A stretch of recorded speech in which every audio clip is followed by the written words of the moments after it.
नमस्कार, आप लाइव बिहार देख रहे हैं। मैं हूं राजमोहन तिवारी। एक तरफ 2024 लोकसभा चुनाव को लेकर विपक्षी एकता मजबूत होते नजर आ रही है। 2 दिनों तक महाराष्ट्र के मुंबई में आईएनडीआईए गठबंधन की बैठक चली और उसके बाद अब बातचीत सीट शेयरिंग पर पहुंच रही है। वहीं दूसरी तरफ एनडीए की बात करें तो बीजेपी भी पूरे दमखम के साथ अपने आप को मजबूत कर रही है। लेकिन बीजेपी अभी केवल सीट शेयरिंग पर ही नहीं टिकी है, बल्कि वो एक कदम आगे बढ़ चुकी है और अब वो उम्मीदवारों के खोजबीन पर काम करना शुरू कर चुकी है। इसके लिए कई खबरी क्षेत्रों में छोड़ दिए गए हैं।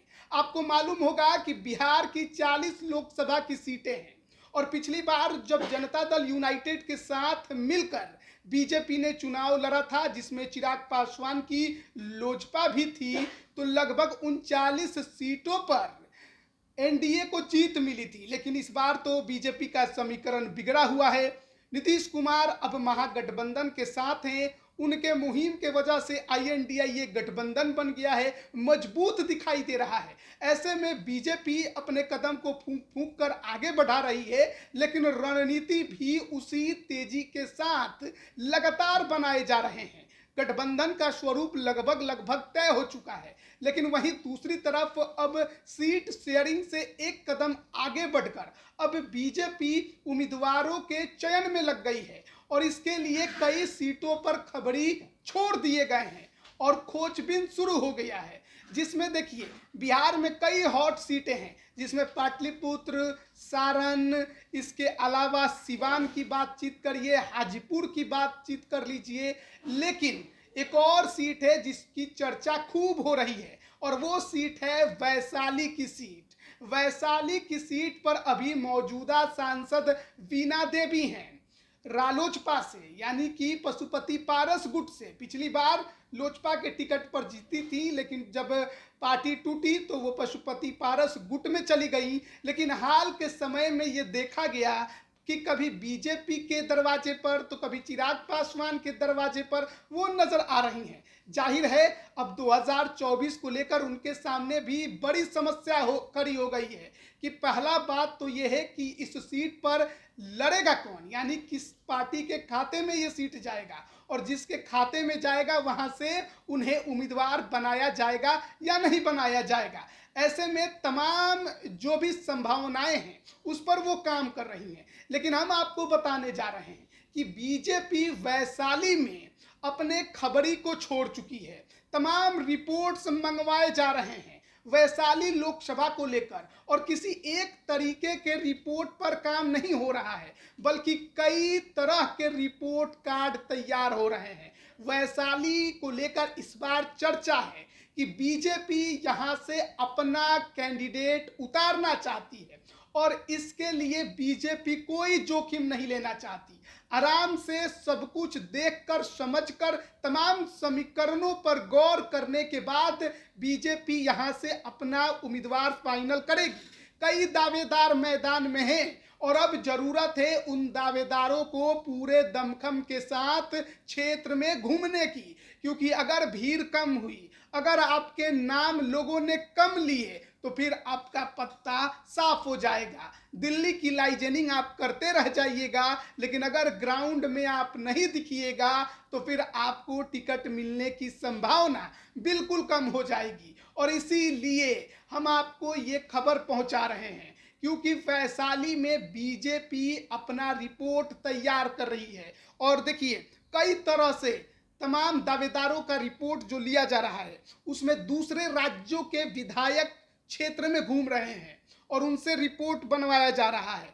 प्रदेश स्तर पर फीडबैक लिया जा रहा है, आईबी की रिपोर्ट है। इसके अलावा क्षेत्र के जो मशहूर सम्मानित लोग हैं उनसे भी तमाम दावेदारों को लेकर राय ली जा रही है कि कहीं कुछ चूक ना हो जाए। बड़े बड़े स्तर के अधिकारी रैंडम जानकारी इकट्ठा कर रहे हैं, कहीं किसी से लोकसभा के बारे में पूछ दे रहे हैं, कहीं किसी से उम्मीदवार के बारे में पूछ दे रहे हैं और ऐसे में किसी को कुछ समझ में नहीं आ रहा है। और तमाम जानकारियां जो हैं धीरे धीरे इकट्ठा की जा रही हैं। तो क्षेत्र में जिताऊ उम्मीदवार की खोजबीन बीजेपी ने वैशाली में शुरू कर दी है। देखिए, कोई भी लोग कहीं भी मिल जा रहा है, जो भी खबरी क्षेत्र में घूम रहे हैं उनको उनसे नाम लेकर पूछने की कोशिश वो तमाम लोग कर रहे हैं और जानकारी इकट्ठा करने की कोशिश कर रहे हैं कि जो दावेदार बनते फिर रहे हैं सचमुच उनकी जमीनी सच्चाई क्या है। और इसके लिए कई तरह के लोग क्षेत्र में तो घूम ही रहे हैं, लेकिन सवाल है कि क्या जो दमखम के साथ मैदान में उतरने की तैयारी कर रहे हैं बीजेपी या एनडीए के खेमे से इस बार ताल ठोकने की तैयारी में है, क्या वो दिल्ली में ही लाइजेनिंग में लगे हैं या फिर क्षेत्रों में भी घूमकर अपना पूरा दमखम दिखाने के साथ ही माहौल बनाने की कोशिश कर रहे हैं। अगर नहीं कर रहे हैं तो फिर उनके लिए अब मुश्किल खड़ी होने वाली है, क्योंकि देखिए बीजेपी अब देरी नहीं करना चाहती है। हर हाल में हर सीट पर अपने उम्मीदवार को फाइनल करके उसे इशारा कर देना है। कई लोगों को इशारा किया गया है, लेकिन उतारना तो किसी एक को है। ऐसे में हर किसी के बारे में पूछताछ चल रही है और अगर जमीनी सच्चाई में वो नेता अपने कद पर खड़े नहीं उतरे, बीजेपी के मापदंड पर खड़े नहीं उतरे, एनडीए के मापदंड पर खड़े नहीं उतरे, तो फिर मान के चलिएगा कि उनका पत्ता साफ हो गया है। अब देखिए, कई बार से इस सीट पर राजपूत उम्मीदवारों का कब्जा रहा है। वीणा देवी भी उसी समुदाय से आती हैं और फिर से चुनाव लड़ने को लेकर मैदान में हैं। कहा जाता है कि जनता दल यूनाइटेड में भी संपर्क कर रही हैं। चिराग के साथ जो वीडियोस उनके घर के साथ देखे गए हैं वो आप जानते ही हैं। बीजेपी के साथ भी उन्होंने पूरा संपर्क साधने की कोशिश की है। और एक बड़ी खबर ये भी है कि बीजेपी के प्रदेश स्तर के नेता, नाम हम आपको नहीं बता सकते हैं, लेकिन प्रदेश स्तर के नेता वीणा देवी को लेकर दिल्ली में उनके लिए फील्डिंग कर रहे हैं। लेकिन सवाल है कि क्षेत्र में वो कितनी ज्यादा अभी से सक्रिय हैं, लोग उनके बारे में क्या सोचते हैं, जो 5 साल का उनका कार्यकाल रहा वो कैसा रहा। तो ये तमाम चीजें जो हैं उस पर बीजेपी अभी से नजर गड़ाए हुए है। लेकिन एक खबर ये भी चल रही है, क्योंकि भले ही वैशाली में राजपूतों का दबदबा रहा है चुनाव जीतने में, लेकिन इस सीट पर 1977 में दिग्विजय नारायण सिंह और उसके बाद उषा सिंह भूमियार समुदाय से आने वाले ये 2 बड़े नेता भी चुनाव जीते हैं। इसके अलावा भी अगर आप आंकड़ों पर गौर करेंगे तो देखेंगे कि पहले स्थान पर नहीं तो दूसरे स्थान पर भूमियार हमेशा से रहे हैं, लेकिन चुनाव जीतने के जो समीकरण है उसमें वो हमेशा थोड़ा पिछड़ जाते थे, जिस कारण से चुनाव हार जाते थे। लेकिन इस बार एक बार फिर भूमिहार पूरे दमखम के साथ मैदान में उतर रहे हैं और अपनी दावेदारी बीजेपी से ज्यादा वो दे रहे हैं। बीजेपी भी इस बार भूमिहारों को देख रही है, समझने की कोशिश कर रही है, जिसमें एक बड़ा नाम पूर्व मंत्री अजीत कुमार का है। अजीत कुमार बीजेपी में शामिल हो गए हैं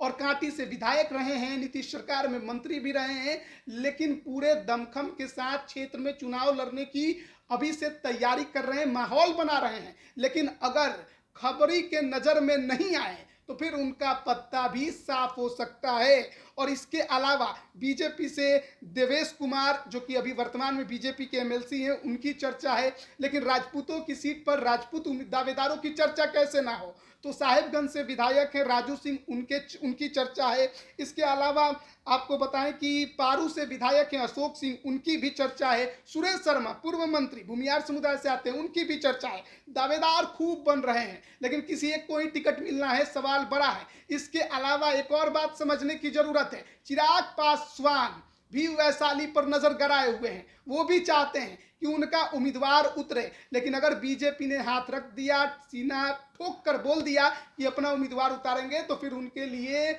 इस सीट पर आसान नहीं होगा अपना उम्मीदवार देना। तो देखिए, इस बार वैशाली की जो रन है वो काफी ज्यादा कांटे की होने वाली है।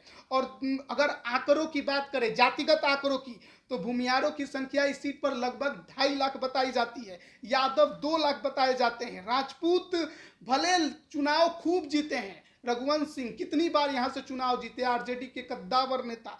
लेकिन अगर आंकड़े देखें तो लगभग 1.25 के आसपास के आंकड़े वैशाली में राजपूतों के बताए जाते हैं। कोयरी 50,000, मुस्लिम 2.5 लाख, मल्लाहों की संख्या भी 1.25 लाख है, वैश्य 2 लाख हैं। तो ये तमाम आंकड़े जो हैं उस पर नजर अगर गड़ाएं तो भूमिहारों का दबदबा आंकड़ों में है, लेकिन चुनाव जीतने में इस सीट पर उनका दबदबा काफी कम है। और ऐसे में देखना बड़ा जरूरी होगा कि कैसे इस सीट पर इस बार बीजेपी एनडीए खेमे से अपना उम्मीदवार उतारती है। खबरी को क्या खबर मिलती है, किस दावेदार की सबसे ज्यादा चर्चा होती है, किसके नाम को लोग सबसे ज्यादा लेते हैं, किस पर सबसे ज्यादा सहमति बनती है। लेकिन वैशाली की जो सीट है उसमें अभी से सब कुछ देखने को मिल रहा है। साम दाम दंड भेद सब लगा दिए गए हैं। वीणा देवी भी कोई कसर नहीं छोड़ना चाहती, दोबारा से एक बार फिर से इस सीट पर अपनी दावेदारी, अपनी उम्मीदवारी को लेकर। लेकिन इस बार